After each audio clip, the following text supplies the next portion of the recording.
નમસ્કાર વિદ્યાર્થી મિત્રો, મુદ્રાલય ડિજિટલ એજ્યુકેશનમાં આપનું હાર્દિક સ્વાગત છે. મિત્રો, આપણે ધોરણ 11 જેની અંદર વિષય વાણિજ્ય વ્યવસ્થા અને સંચાલન એટલે કે બીએમાં પ્રકરણ નંબર 9 આંતરિક વેપારમાં અભ્યાસ કરી રહ્યા છીએ.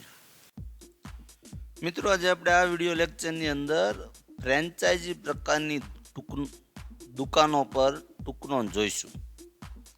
તો ફ્રેન્ચાઇઝ પ્રકારની દુકાનો એટલે શું? તો જ્યારે કોઈ ચોક્કસ બ્રાન્ડ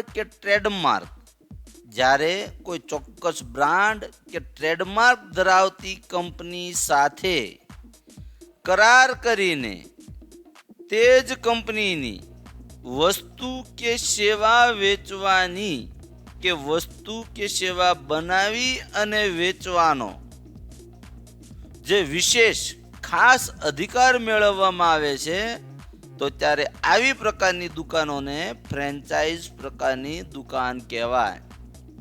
અહીંયા તમને ડેરી ડોનનું ઉદાહરણ આપ્યું છે કે ભાઈ કોઈ ચોક્કસ બ્રાન્ડ કે ટ્રેડમાર્ક ધરાવતી કોઈ દુકાન કે કોઈ સંસ્થા કે કોઈ કંપની હોય, એની સાથે કરાર કરીને એ જ કંપનીની વસ્તુ કે સેવા વેચવાની અથવા તો એ જ કંપનીની વસ્તુ કે સેવા બનાવવાની અને વેચવાની આવો જે વિશેષ અધિકાર મેળવવામાં આવે એને ફ્રેન્ચાઇઝ પ્રકારની દુકાન કહેવાય. તો ફ્રેન્ચાઇઝ દુકાનોની સજાવટ, એની ચીજ વસ્તુની ગુણવત્તા, વસ્તુની કિંમત, ધંધો કરવાની પદ્ધતિ, આ બધું મૂળ કંપની, જેને આપણે અંગ્રેજીની અંદર પેરેન્ટ્સ કંપની કહીએ છીએ, એટલે કે મૂળ કંપની આપણે જેની પાસેથી એની વસ્તુ વેચવાનો અથવા એની વસ્તુ બનાવી અને વેચવાનો પરવાનો લાવ્યા હોય તેવી જ હોય છે.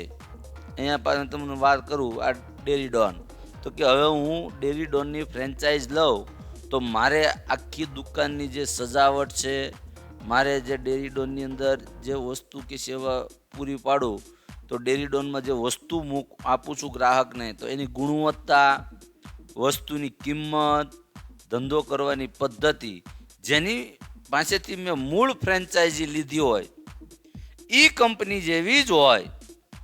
તો આવી દુકાનો જો ઉત્પાદન કરતી હોય તો તેના માટે જરૂરી એવો તમામ કાચો માલ, એના માટે ઉત્પાદનમાં રોકાયેલી ટેકનોલોજી, આ બધું આપણને મૂળ કંપની પૂરું પાડે. દાખલા તરીકે આ મેકડોનાલ્ડના પીઝા છે, તો એનું રો મટીરિયલ, એ બનાવવા માટેની સિસ્ટમ, એ બનાવવા માટેના યંત્રો કે ટેકનોલોજી એ આપણને મેકડોનાલ્ડ વાળો પૂરો પાડે. એ જ રીતની ગુણવત્તાવાળી વસ્તુ આપણે વેચવી. તો મૂળ કંપની ચીજ વસ્તુની બનાવટ અંગે સતત નિરીક્ષણ કરી અને ફ્રેન્ચાઇઝ જે કંપનીને આપી છે એ કંપનીને સતત માર્ગદર્શન પૂરું પાડે છે. તો ફ્રેન્ચાઇઝ કંપની મૂળ કંપનીને નક્કી કરેલા દરે વેચાણ પર રોયલ્ટી ચૂકવે છે અને બદલામાં મૂળ કંપનીનો ટ્રેડમાર્ક કે મૂળ કંપનીની બ્રાન્ડનો ઉપયોગ કરવાની પરવાનગી મેળવે છે.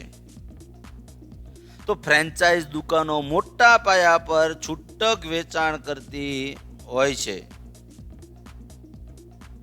તો મૂળ કંપની એટલે કે ફ્રેન્ચાઇઝ મેળવનાર કંપનીના કર્મચારીઓને જ્યારે તાલીમની જરૂર પડે ત્યારે મૂળ કંપની ફ્રેન્ચાઇઝી મેળવનાર કંપનીના કર્મચારીઓને તાલીમ આપે. એટલે ઉત્પાદનની પદ્ધતિ, વેચાણની રીત રસમો બધી કાયમ માટે કેવી રહે? એકસરખી.